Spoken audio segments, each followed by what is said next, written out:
My dear students, मैं हूं ब्रह्मानंद sir. स्वागत करता हूं बच्चों लोग आज इस सेशंस को।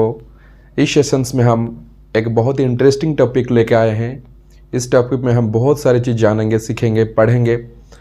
बेसिकली ये टॉपिक अलजेब्रा के ऊपर आधारित है। तो इस टॉपिक का नाम होता है फंडामेंटल कॉन्सेप्ट्स ऑफ अलजेब्रा। तो अलजेब्रा ये टॉपिक आपको स्टैंडर्ड 8 किसी भी बोर्ड्स यानी आईसीएसई या सीबीएसई, एचएससी में भी मिल जाएगा।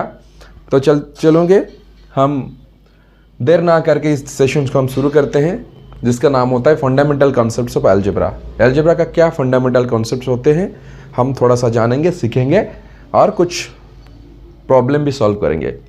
तो उसी के चलते हुए हमने इसमें दो टर्म को याद करेंगे। ये टर्म बहुत इंपॉर्टेंट्स होते हैं, जिसका नाम होता है, अगर हम अलजेब्रा पढ़ते हैं, ये होता है बीजगणित। तो इस गणित का पहले दो टर्म्स जो होता है, एक होता है कांस्टेंट और वेरिएबल, कांस्टेंट्स एंड वेरिएबल।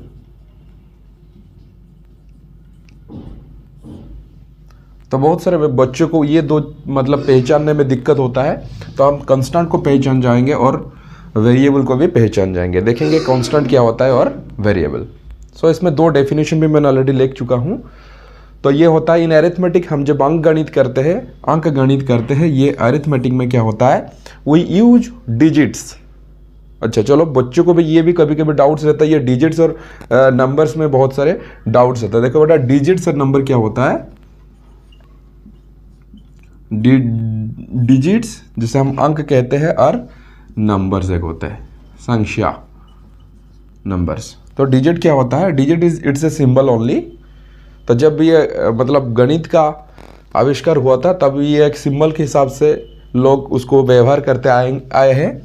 जैसे 0, 1, 2, 3, 4 अप टू 9 तक ये 10 अंक ही हम व्यवहार करते लोग आते, और उसी के बाद नंबर हमको मिल जाता है। अगर हम देखेंगे 9 के बाद आता है 10th, 11th, 12th, 13th, 14th, ये सारी चीज़ नंबर हो जाता है। तो ये नंबर हो जाता है, क्या यह नंबर नहीं है? हाँ, ये भी नंबर है। ये 1 डिजिट नंबर्स होते हैं और ये बाकी 2 डिजिट्स, 3 डिजिट्स, 4 डिजिट्स, आगे ऐसे अनलिमिटेड रहेगा। तो इन अरिथमेटिक अंक गणित में हम व्यवहार करते हैं, कभी कभी वी यूज 0 to 9।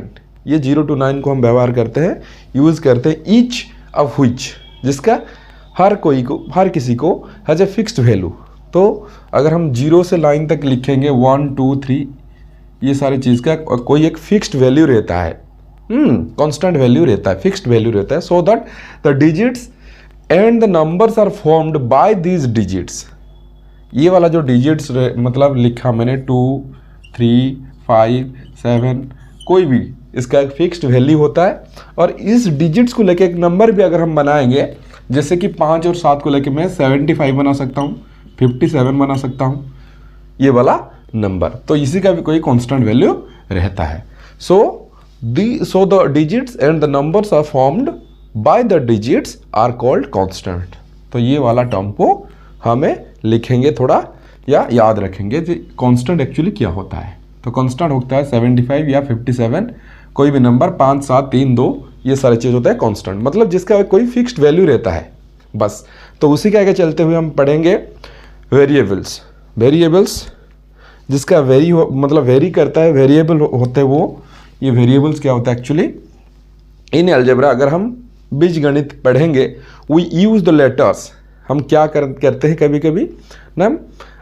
कभी कभी नहीं, अगर जब भी हम बीजगणित पढ़ते हैं यानी अलजेब्रा पढ़ते हैं, हम हमेशा इसे यूज करते हैं। जैसे we use the letters of English alphabet. तो हम अंग्रेजी का जो वर्णमाला होता है, उन्हीं का लेटर्स को हम कभी कभी यूज करते हैं। We use the English alphabet which can be assigned, जिसका असाइंड क्या होता है, any value according to the requirement. ये रिक्वायरमेंट के हिसाब से बदलते जाता है। यानी अगर मैं लिखूंगा 2x, तो ये मैंने एक टर्म लिखा 2x, ये 2x का वैल्यू क्या है हमको पता नहीं।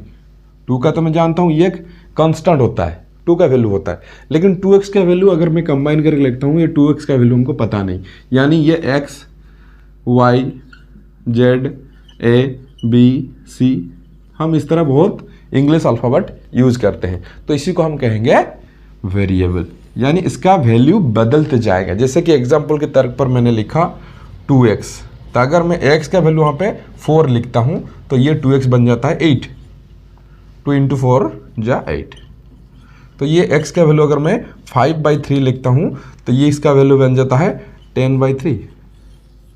तो वही 2x का वैल्यू होता है 8, वही 2x का वैल्यू होता है 10/3। तो यानी ये वेरी करता है, उसका वैल्यू वेरी होता है, तो जिसी का नाम हम रखा है वेरिएबल्स।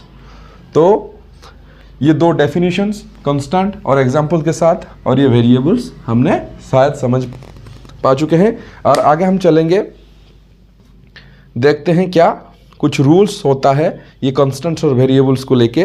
रूल्स क्या होता है, ए कॉम्बिनेशन 2 और more than 2 constant is always a constant. ये बहुत ही इंपॉर्टेंट चीज होता है।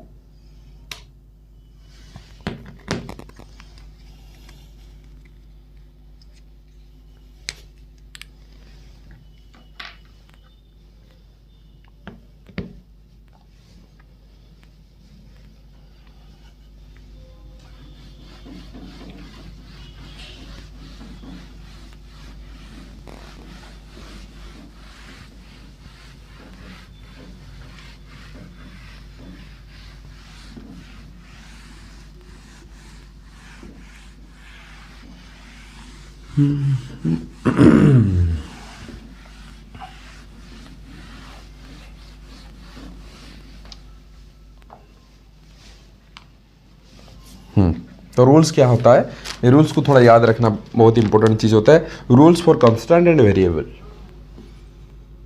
Rules for constants and variables.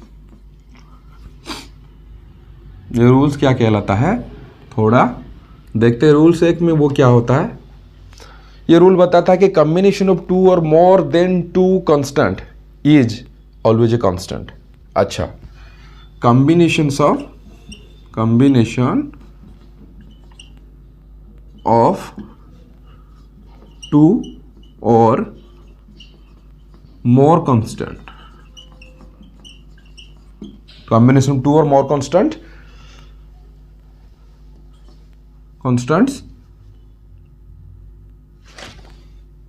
is always a constant, is always a constant। स्थिरांक जैसे हम हिंदी या उड़िया में बोलते हैं स्थिरांक, तो ये कांस्टेंट क्या होता है, 2 और मोर कांस्टेंट को हम कंबाइन करेंगे, कॉम्बिनेशंस ऑफ 2 और मोर कांस्टेंट्स, ये भी एक कांस्टेंट को कांस्टेंट ही रिजल्ट देता।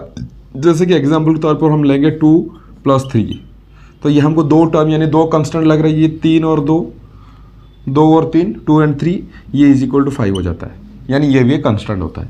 तो ये दो कांस्टेंट मिलकर भी एक कांस्टेंट होता है, 2 और मोर मतलब 6 + 7 + 8 -7 इज इक्वल टू, ये जो भी हमको एक रिजल्ट आएगा ये भी कांस्टेंट के हिसाब से आएगा, ये कांस्टेंट से होता है। ठीक है, सो 2 और मोर कांस्टेंट्स का कंबाइन हम करेंगे तो अभी हमको रिजल्ट एक कांस्टेंट ही मिलेगा बस। तो उसी का चलते पॉइंट 2 यानी ये रूल्स एक हमको समझ चुके हैं हम शायद। तो रूल्स 2 में हम देखेंगे कॉम्बिनेशन ऑफ 2 और मोर वेरिएबल्स, कॉम्बिनेशन ऑफ 2 और more variables is always a variable. जैसे कि कॉम्बिनेशन ऑफ 2 और more variables is always A variables, जैसे कि हम एग्जाम्पल के तौर पर लेंगे, वहाँ पे कॉम्बिनेशन ऑफ 2 और मोर कांस्टेंट लिखा है, बस वहाँ पे वेरिएबल्स। तो ये वेरिएबल्स का रूल क्या होता है देखेंगे। वेरिएबल्स क्या होता है एक्चुअली, हम अगर x + y, तो हमने पढ़ चुके ये वेरिएबल, ये भी वेरिएबल है, A B C D all the English alphabet, ये सारे चीज़ वेरिएबल्स होते हैं एल्जेब्रिक एक्सप्रेशन में या एल्जेब्रा में। तो x + y इसका रिजल्ट होता है वही x + y, तो ये भी एक होता है वेरिएबल। तो ये वेरिएबल रिजल्ट हमको मिलता है वेरिएबल 2 और मोर। अगर हम x + y + z करेंगे, x + y + z + a whatever, वो रिजल्ट आता है a + x + y + z, ये भी होता है वेरिएबल। ठीक है, तो combination of two or more constants is always a constant और combination of two or more variables is always a variable. उसके बाद और एक भी रूल होता है, combination of one or more constant and one or more variables. Combinations of one or more constant and one or more variable, उसका result हमको क्या मिलेगा देखेंगे। ये रूल थर्ड, यानी थर्ड रूल में क्या कह रहा है, combination of one or more constant, combination of one or more constant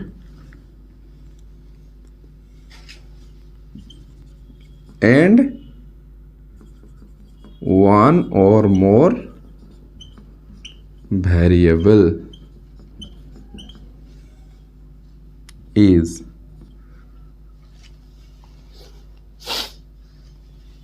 also a variable। ये कांस्टेंट नहीं होगा बेटा, ये वेरिएबल होता है। जैसे कि हम combination of one or more constant, one or more constants को लेंगे, हम लिखेंगे 8 + 3, ये दो कांस्टेंट है। एंड उसी के साथ हम क्या करेंगे, और भी मिलाएंगे one or more variables, x + 2y। चलो ये दो मिल गया हमको कांस्टेंट और ये दो मिल गए हमको वेरिएबल्स। तो इसी को अगर हम सॉल्व करते जाएंगे, इसको पूरा हम क्या लिखेंगे, ये 8 × 3 = 11 हो जाएगा, प्लस x + 2y। अगर हम उसी को थोड़ा सा और सिंप्लीफाई करके लिखते हैं, x + 2y + 11, तो ये पूरा वाला टर्म को हम क्या कहेंगे, ये एक होता है वेरिएबल। क्यों होगा वेरिएबल, चर राशि, उसका चर राशि या वेरिएबल बोलेंगे, परिवर्तनशील राशि। तो ये परिवर्तन होगा, ये x + 2y + 11 का वैल्यू क्या है, एक वेरिएबल होता है, क्योंकि x का वैल्यू हमको पता नहीं, y का वैल्यू हम पता नहीं, इसमें दो अननोन क्वांटिटीज रहता है या दो वेरिएबल रहता है। तो x + 2y + 11 = ये वाला जो टर्म को हम वेरिएबल ही कहेंगे। तो उसका वैल्यू क्या होगा हमको तो अभी पता नहीं, बाद में जानेंगे, लेकिन ये हमको वेरिएबल ही मिलेगा। तो ये 3 रूल होता है basically, the rule of constant and variables का। तो उसके बाद हम चलेंगे आगे। हाँ, तो और एक होता है टर्म्स, होता है टर्म, और एक टर्म हम क्या पढ़ेंगे, टर्म। तो ये अलजेब्रिक एक्सप्रेशन या कोई रिप्रेजेंटेशन ऑफ एल्जेब्रिक इक्वेशंस या पॉलिनोमियल, बाइनोमियल हो, ट्राइनोमियल हो, अगर इसी को हम प्रेजेंट करते हैं, हम एक वर्ड को अभी जानेंगे जिसका नाम है टर्म। ये टर्म होता है टर्म, क्या टर्म, जिसको हिंदी में हम पद कहते हैं। रूल्स गया, हाँ उसको भी थोड़ा मिटा देते हैं।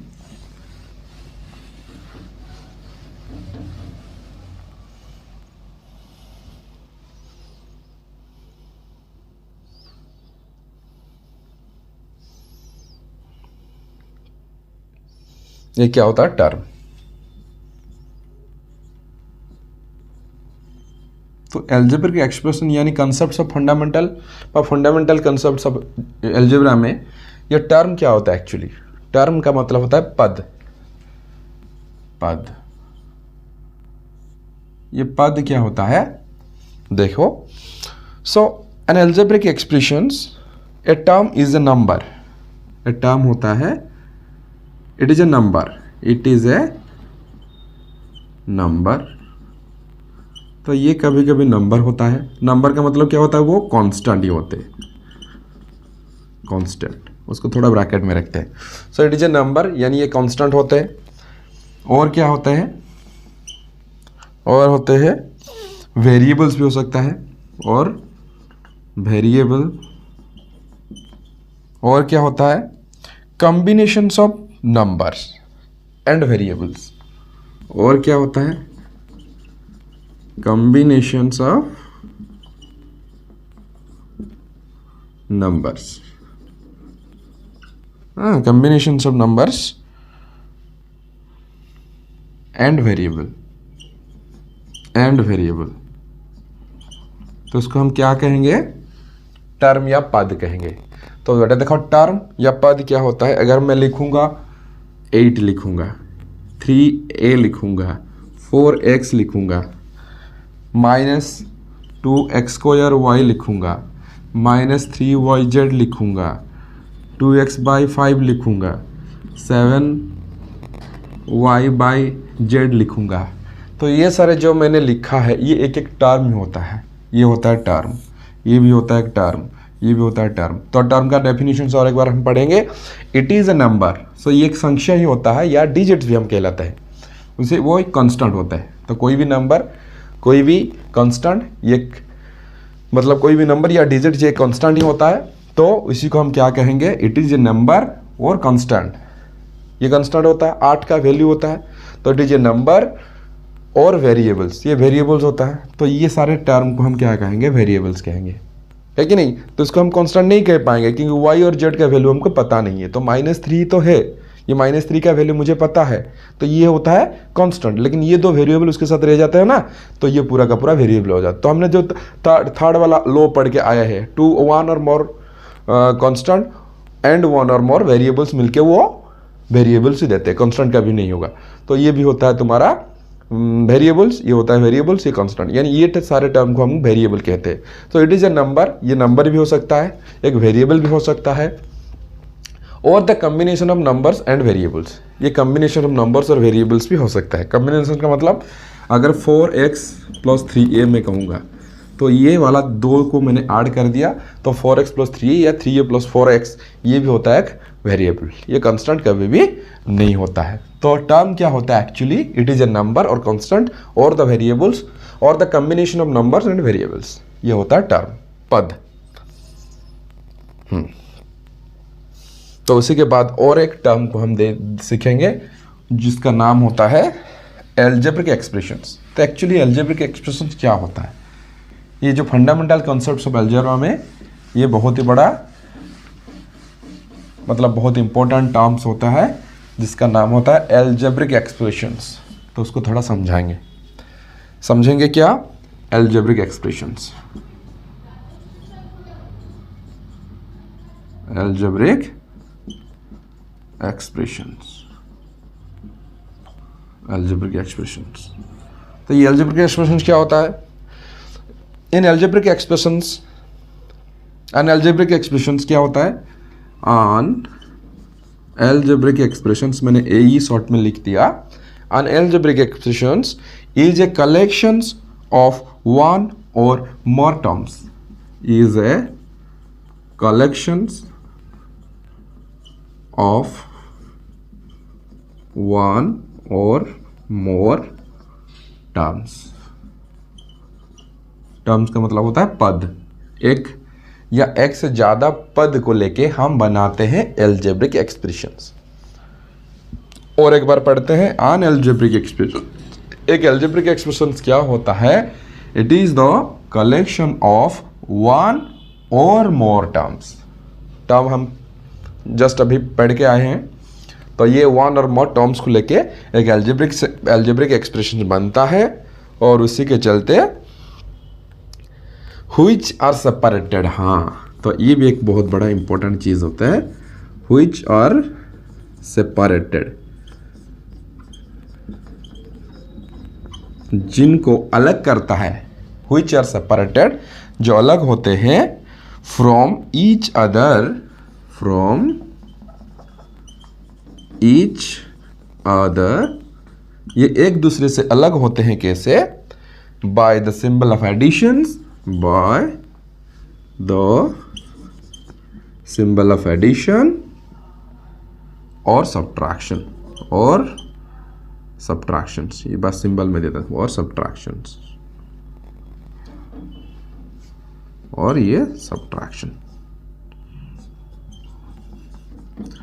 ये additions और subtractions, ये 2 सिंबल को लेके वो अलग होते हैं टर्म्स। हाँ, तो उसी को हम एल्जेब्रिक एक्सप्रेशंस कहेंगे।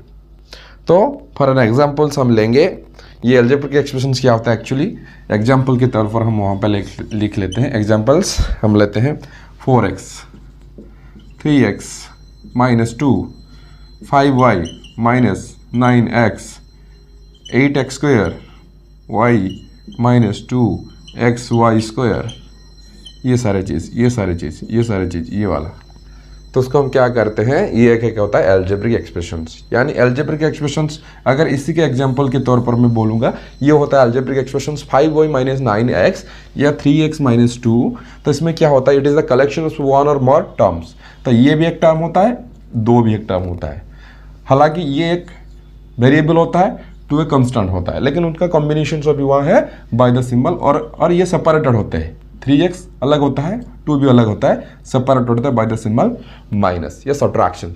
ये सब्ट्रैक्शन उन दोनों के बीच में रहता है और ये आपस में अलग हो जाते हैं। ये एक टर्म होता है, ये एक टर्म होता है। तो वही तो हमारा डेफिनेशन से वही कह रहा है, it is the collection of one or more terms which are separated from each other by the symbol of additions and subtractions. तो एडिशंस तो अभी नहीं है, हाँ मैं कर देता हूँ 3xy प्लस 2yz। बस ये भी एक एल्जेब्रिक एक्सप्रेशन होता है। हाँ, तो जिनको हम प्लस और माइनस, तो अभी बच्चे थोड़ा प्रॉब्लम में पड़ जाते हैं, ये सर अगर ये प्लस और माइनस यानी सब्ट्रैक्शन या एडिशन सिंबल्स के द्वारा सेपरेटेड होते हैं, व्हिच आर सेपरेटेड, ये अलग होते हैं, क्या मल्टीप्लिकेशन और डिविजन्स के द्वारा ये नहीं हो सकता? हाँ, ये क्वेश्चन आता है कि एल्जेब्रिक एक्सप्रेशंस हमने अभी अभी पढ़ा है कि ये algebraic expressions one or more terms को लेके होते हैं, और जो टर्म्स एक से ज़्यादा जो टर्म्स रहता है, ये टर्म्स एडिशंस एंड सब्ट्रैक्शन के द्वारा सेपरेशंस रहते हैं। वो दो टर्म्स अलग अलग रहता है एडिशन एंड सब्ट्रैक्शन को लेके। क्या ये मल्टीप्लिकेशन और डिवीजन को लेके नहीं हो सकता? हाँ, ये मल्टीप्लिकेशन और डिवीजन को लेके कभी नहीं हो सकता है, क्योंकि अगर मैं तुमको ये बताऊंगा 6x/2, तो ये हमको कितने टर्म लगता है? ये हमको 6x डिवीजन 2, ये एक टर्म दो टर्म लगता है, तो दो टर्म, लेकिन एक्चुअली ये दो टर्म नहीं है, ये एक ही टर्म होता है। जैसे कि 6x/2 ये हमेशा 3x को कन्वर्ट हो जाता है, 2 3 जा 6, ये हमेशा 3x को कन्वर्ट हो जाता है। इसीलिए हम कहते हैं कि ये वाला हमको जो दिखाई दे रहा है 6x and 2, ये दोनों कभी अलग नहीं, यानी वहाँ पे हम डिवीजन तो दे सकते हैं ये वाला, लेकिन ये दो टर्म्स नहीं है, यानी ये एक एल्जेब्रिक एक्सप्रेशन नहीं है, एक टर्म वाला हो सकता है। तो ये 3x को हम एल्जेब्रिक एक्सप्रेशन कहेंगे, तो ये 3x ही होता है। हाँ, तो ये डिवीजन जैसे कि हम बोलते हैं 6xy, ये मल्टीप्लिकेशन के सिंबल से अलग होते हैं, 6 into x into y, लेकिन ये नहीं होता, ये एक टर्म को कन्वर्ट हो जाता है 6xy। ठीक है, तो ये भी एक एल्जेब्रिक एक्सप्रेशन होता है, लेकिन ये जो डिवीजन और मल्टीप्लिकेशंस, ये रूल्स वहां पे हम नहीं दे सकते। Only plus and the minus are the sign, हाँ, plus and minus are the sign separates the terms, whereas the product and the division do not separate the terms. ये कभी अलग नहीं करते। फॉर एन एग्जाम्पल्स अगर हम यहीं देखेंगे 3x + 4y, 3x + 4y, वहाँ पे भी लिखेंगे 3x - 4y, और अगर यहाँ पे लिखेंगे 3x × 4y, तो ये कन्वर्ट हो जाता है 12xy को, तो ये एक टर्म होता है, ये वो एक ही टर्म हो जाता है, लेकिन वो ऐसे ऐसे रह जाएंगे। तो ये होता है अलजेब्रिक एक्सप्रेशंस, ये भी होता है अलजेब्रिक एक्सप्रेशंस, ये भी अलजेब्रिक एक्सप्रेशन होता है, लेकिन वो कभी सेपरेट नहीं करता। ये मल्टीप्लिकेशंस कभी अलग नहीं कर पाएगा, ये दो टर्म्स को 3x और 4y को कभी अलग नहीं कर पाएगा।